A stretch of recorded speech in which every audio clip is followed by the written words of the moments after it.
Hello everyone. In this video we'll see about the geometric representation of the signals. Now let us consider m number of energy signals which are represented by Si of t is equal to S1 of t, S2 of t, S3 of t up to Sm of t. Now let us represent the signal in terms of n orthonormal basis function, and we can represent this as phi j of t is equal to phi 1 of t, phi 2 of t, and so on up to phi n of t. This orthonormal basis function, it is a set of functions or the vectors that are both orthogonal and normalized. Orthogonal is each function is perpendicular to the other one, and normalized is each function will be having the unit length, that is the magnitude will be equal to 1. And the orthonormal basis functions are fundamental for representing complex signals or simple or functions by using the simple independent building blocks, and these simplify the signal analysis, compression and the reconstruction. So here we can have a linear relationship between Si of t and phi j of t, which can be given as Si of t is equal to Si1 into phi 1 of t, Si2 into phi 2 of t, and so on up to Sin into phi n of t. And this we can write in the form as Si of t is equal to summation j is equal to 1 to n Si j into phi j of t. So here we have taken the summation of j is equal to 1 to n because we have here n number of symbols, that is 1, 2, 3 and so on up to n Sij. So here I value will be as it is, and this it is 1, 2, 3 and up to n. So phi j of t, and we'll take this as equation number 1. Here Sij, it is nothing but the coefficient of expansion, which can be given by this equation, that is Sij is equal to 0 to t, that is integration 0 to t Si of t into phi I of t dt, and we'll take this as equation number 2. So here t represents the duration of the symbol Si of t. Now here we can write phi 1 of t into phi 2 of t, phi 3 of t up to phi n of t as the these are the orthonormal. This is not orthogonal, it is orthonormal basis which will satisfy the property integration 0 to capital T phi I of t into phi j of t dt, that will be equal to 1 when I is equal to j, that will be equal to 0 when I is not equal to j. So here if I is equal to j, then the integration value will be equal to 1, which means that the energy will be equal to unity. Okay, that is here the value will be equal to 1 when I is equal to j. And if I is not equal to j, then the integration value will be equal to 0, which means that the basis function will be equal to 0. So here we can say that phi 1 of t in, phi 2 of t and so on up to phi n of t are orthogonal to each other. And because here we are getting the integration value as 0 over the interval 0 to t, here this value we are taking it as 0. So we can write that these all terms are orthogonal to each other. Now to understand this, we'll consider an example where we'll take we'll take m is equal to 3, that is we are taking 3 symbols here. Okay, and we'll take n is equal to 2 because here we'll be considering a 2-dimensional signal.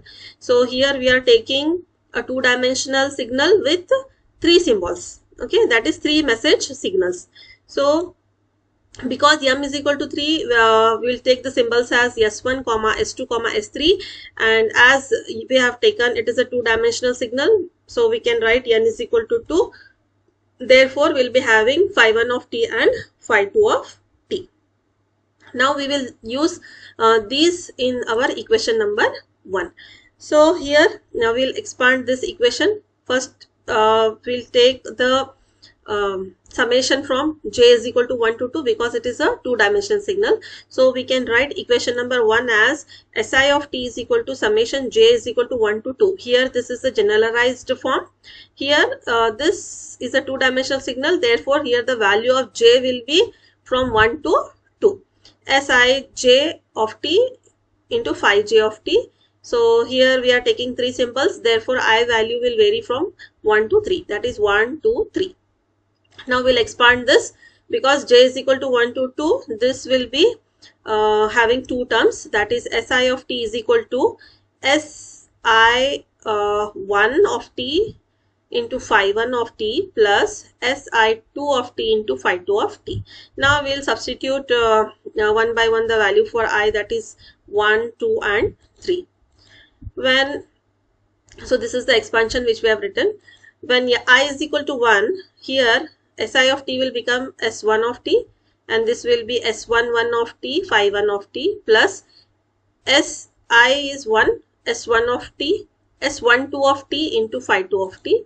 Similarly for I is equal to 2, this will be S2 of t, S2 2 of t into phi 1 of t plus S2 2 of t into phi 2 of t.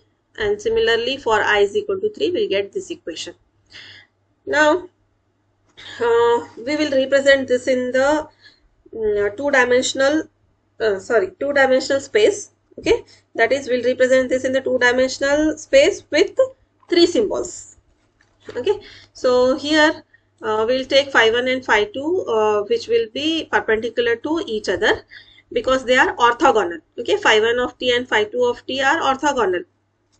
And here the space of phi 1 of t and phi 2 of t, it is known as the Euclidean space. Now we will see how to represent these signals into two-dimensional Euclidean space. So here we'll take the signal S1 of t as S11 into S11 and S12. We are representing this in the form of a vector. Similarly, S2 of t can be written as S21 and S22, and S3 of t is S31 and S32. So these all three are represented in the form of vectors. Now we'll assume some value for these vectors. S1 of t can be taken as 3, 1. You can take any value of your choice. S2 of t is 1, 3 and S3 of t is 2, minus 2. Now we'll plot this in the two-dimensional space.